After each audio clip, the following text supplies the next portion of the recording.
Okay, guys. So, yeah, a little ghetto fabulous house. All right. Okay, make sure this is charging up. I hate that my charger's just fucking breaking. Okay, there we go. Nate, what do you want to eat, son? I smell a smoke smell outside. I know, but what do you want to eat, baby? Because I don't know. I want to make pork chops, but I don't want to rush it. So, hey guys. Whoop. Ah. Okay, guys, what's up?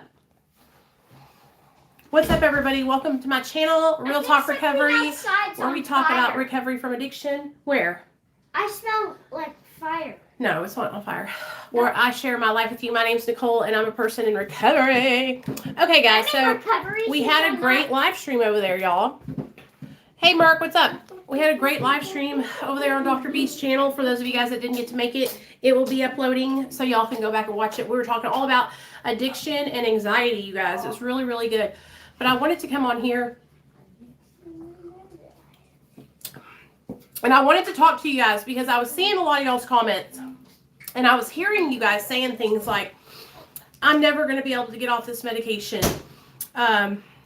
This medication's making me miserable and all these things. And I want to talk to you guys about something that I used to do the same thing. And it was so harmful to my overall mindset, mental health, and recovery. And so I want to share something. You are going to achieve sobriety, whatever that means to you, whether that means staying on medication or getting off medication. Everybody's recovery is different, right? Do not tell yourself that you're not going to get off. Do not tell yourself that you're not going to make it. Do not tell yourself that you're going to fail, because that talking to that way to yourself, it's like is a surefire way to fail.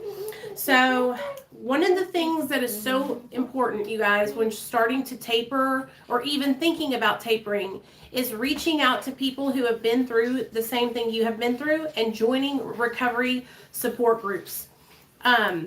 I could not have gotten to where I've gotten today if I had not gotten involved with other people who knew what I was going through. I have tons of people that support me who are people who have gotten all the way off Suboxone, people who are tapering like I am, people who have gotten off of all, and that's the thing. I can relate my experiences to those people because they have been through what I've been through. And it's like so healing to be able to have other people understand. You know what I mean? Getting on Suboxone saved my life. If I hadn't gone on it, I would not be here today. I would not be sober. I would not be talking to you guys. We wouldn't even be having live streams right now because I would still be using drugs and alcohol. Point blank, period. When I was on Xanaxes, I was taking bars and bars and bars at a time. And I went into getting off of Xanax not with the idea that I was never going to be able to get off of it. Okay? I went into it desperate because my son had gotten taken away from me. And so I had tunnel vision. The only thing I was focused on was getting my son. And that helped me. That actually helped me to get off the medication because I wasn't hyper focused on failing or being miserable and not feeling well. Like I didn't even think about my withdrawals. I didn't even think about how I was feeling because I was so focused on getting Nathaniel back. I was so focused on getting the hell out of treatment and getting my life started so that way I could get my son out of CPS custody.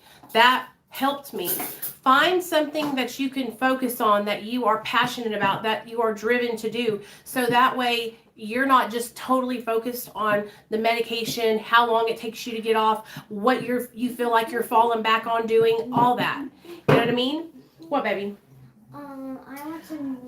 I'm going to make some pork chops and macaroni and cheese. If you'll just let me finish this, then I'm going to make it. It's only 5 o'clock. I just need Nutella. Okay, well, I'm going to make that for you in a second. Let me do this, and then we're going to make the food.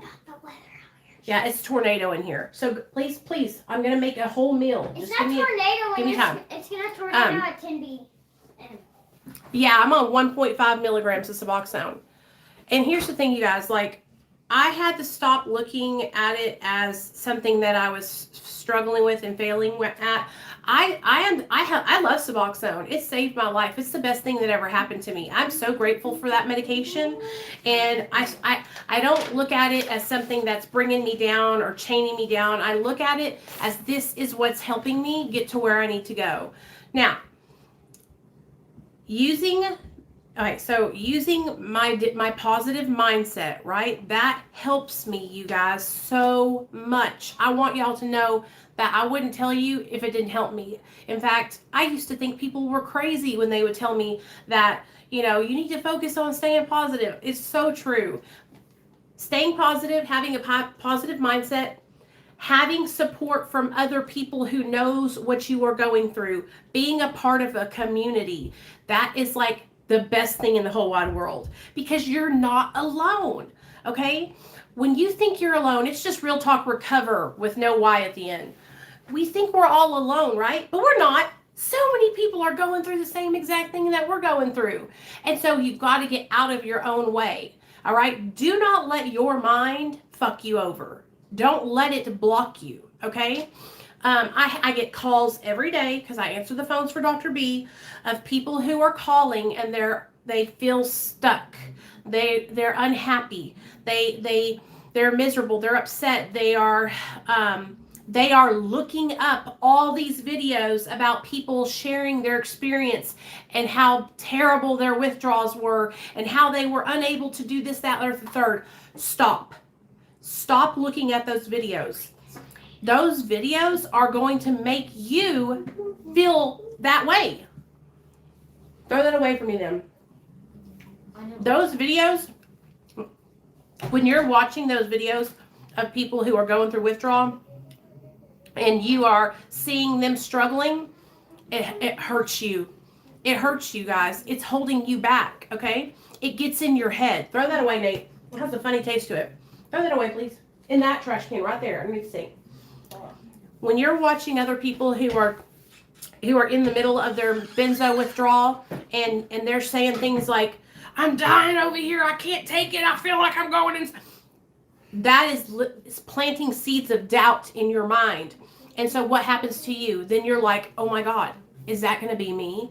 Is that what I'm going to be like when I try to come off of benzos? Is that what I'm going to be like when I try to come off Suboxone? No, that's not what you're going to be like, because you are not them. And I promise you guys, 9 times out of 10, 9 out of 10 people you watch here on YouTube, I promise you, they didn't taper low and slow with a doctor. They took their treatment into their own hands and they jumped off cold turkey. And that's why they are where they are. A lot of people don't tell the truth. They leave that part out. They leave that part out that they decided that they didn't want to listen to their doctor anymore, so they just jumped off of 500 milligrams of whatever medication. Stop, Nate. What are you doing? Okay, take it to your dad. That's fine.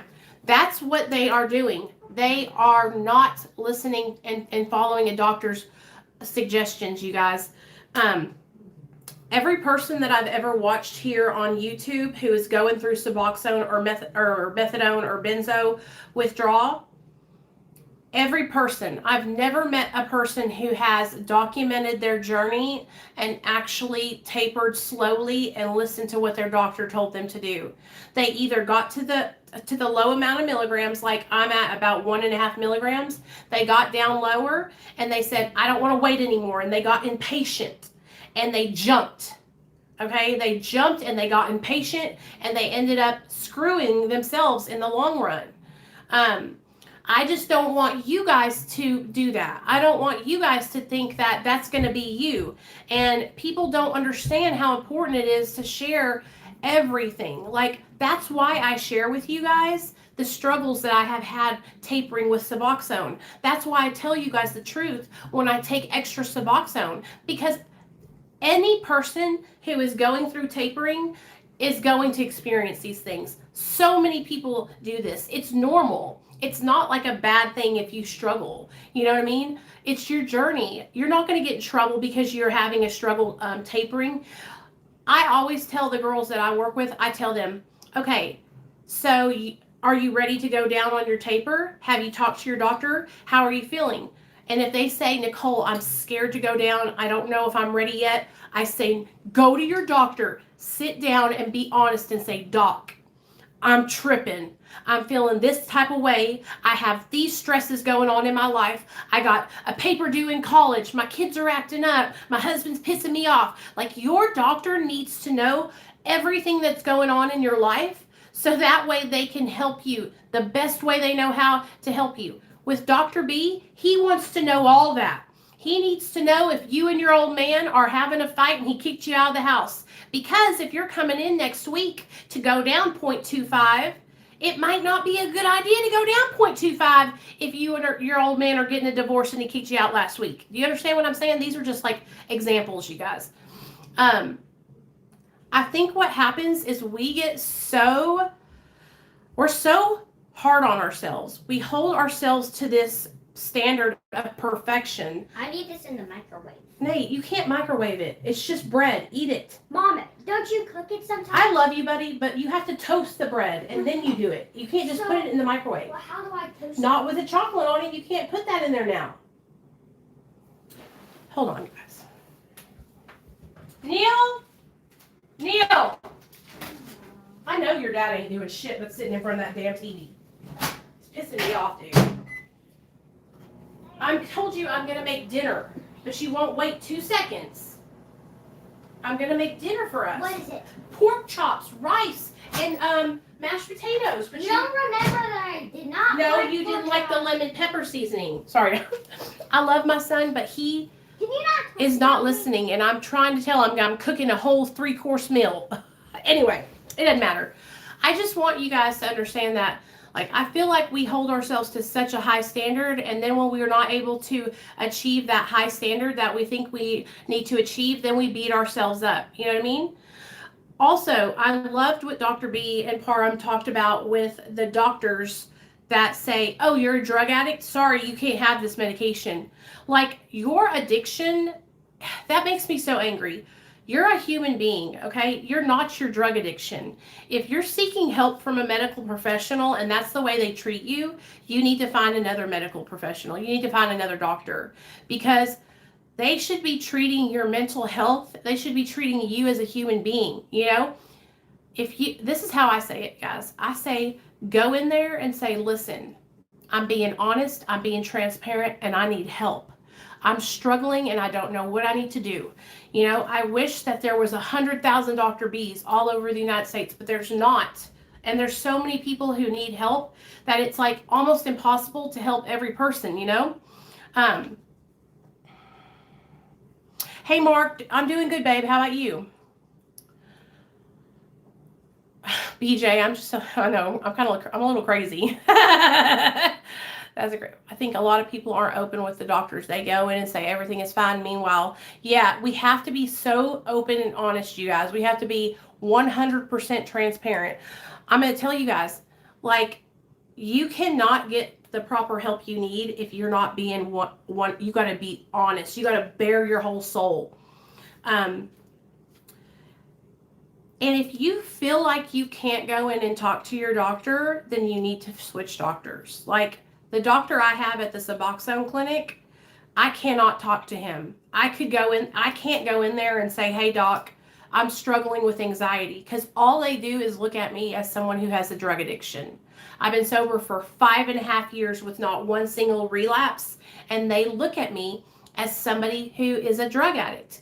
They will not treat me for anything that I have, whether it be pain, anxiety, me being overweight and needing help with my weight. It doesn't matter. Anything that has abuse potential, they will not even think about giving it to me. They would never prescribe it to me. And that's a damn shame, because there's some areas of life where I could get on something. It could really help me change my life, you know? But what I do is I'm dealing with it. I'm tapering off my medication, and then I'll see a doctor who I can talk to about things and who I do trust and who I can open up to. You know what I mean? But I don't foresee myself needing any anxiety medicine or anything like that in the future, because I've gotten sober. I've gotten away from my old behaviors. I've gotten away from that addiction, and I've learned coping skills, and it helps me. So I don't struggle with anxiety like I used to. When I first got sober, oh Lord, it was so bad. But now I'm great.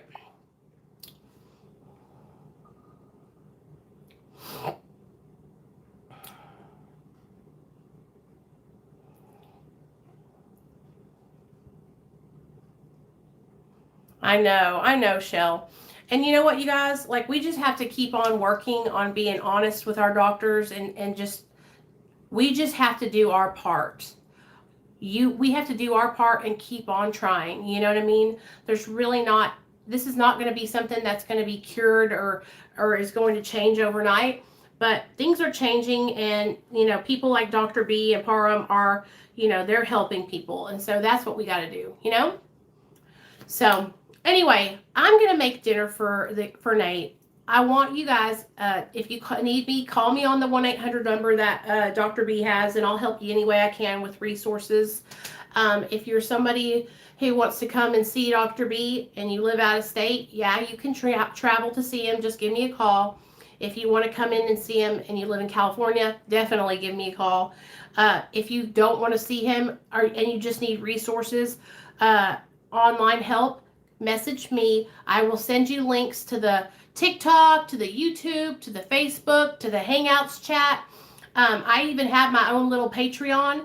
It's not like super expensive or anything, but it's like one-on-one stuff. And that's only if you guys want to do it. But I have lots of free resources that I can send you guys. I have a phone number that you can call if you're looking for Suboxone treatment in your area and you don't have insurance. I got you guys. I got you. Okay.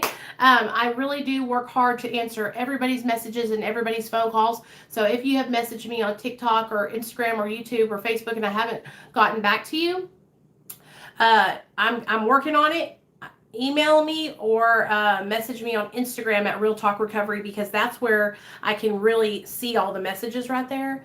But I'm going to make this food. Call me if you need me. I just wanted to pop on and tell you guys, like, 100%, be honest. Get involved in online recovery support. Get yourself involved. Do not try to do this alone, okay? Please, you guys. All right. Love y'all. You can call me now, Randy.